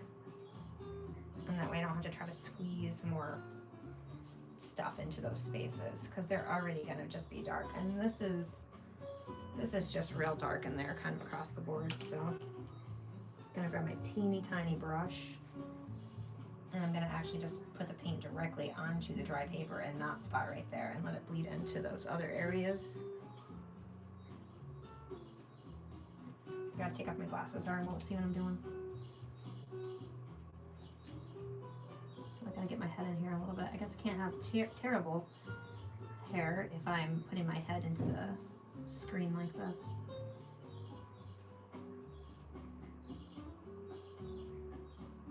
All right. And there's this little one here that I want to grab. Okay, now that I've got those points really like dark, now I want to go in with, and there's one more up here I just noticed.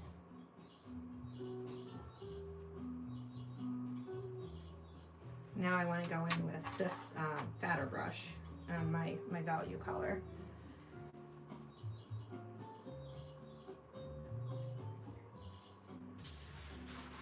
Come around this way so that I can, so if I'm looking at it upside down, I'm not going to know what I'm looking at. All right, so I'm going to bring in the value color along the inside edge here.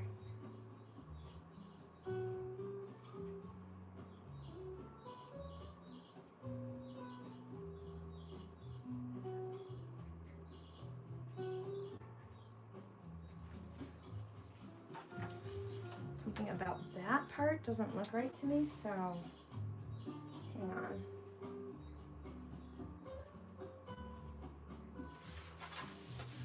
I know that I can only show like so much of this painting on the live stream. It's like too long to do the whole thing. I think what I want to do is have like a little bit of the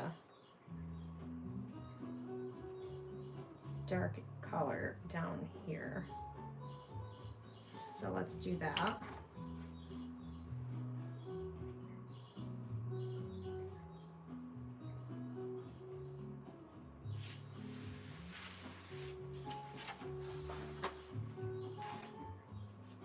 Hard to see what I'm looking at in here.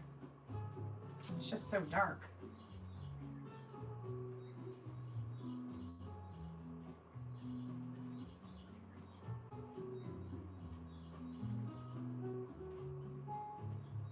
And this paint is getting like almost black at this point. And I don't use black, but it gets pretty black by the time I'm done applying all these layers.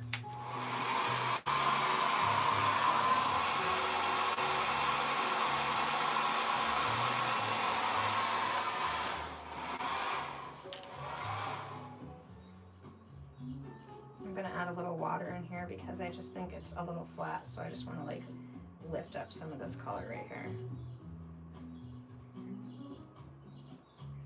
See if that resonates with me better. I'm not sure. It doesn't though. My brain is not exactly liking how that looks for some reason. All right. It's never a good point to like be questioning your choices here.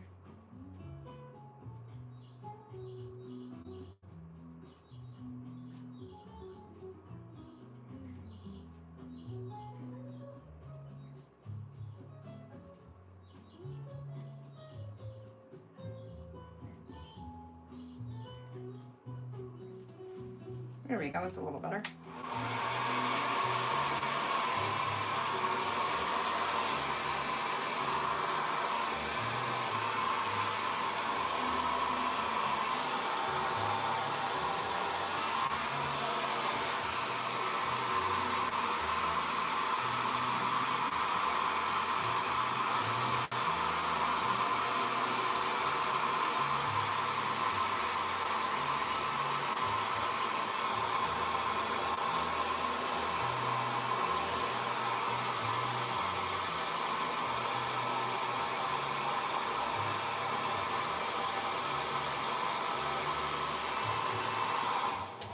Well, if that doesn't give us definition, I don't know what does. Look at that. That is really dark. That is great. Because really I have to have some spots in the painting that are really dark, or it doesn't translate to at least my brain as being three-dimensional. So once I get some really dark darks carved out and very apparent, then it gets like, it starts to make more sense to me. So let's see. I honestly am thinking that maybe I might call it quits for the day. It's been 2 hours, and if you've been with me for this live stream, I really appreciate you. Especially Mary and William. They like to hang out with me during every single live stream, but anybody who has been with me during this live stream, you are greatly appreciated. And I will probably clean up, call it quits for tonight, and be back tomorrow. So I appreciate you. I thank you for being here, and I will catch you in the next video. I just have to figure out how to turn it off first. Have a great night, guys.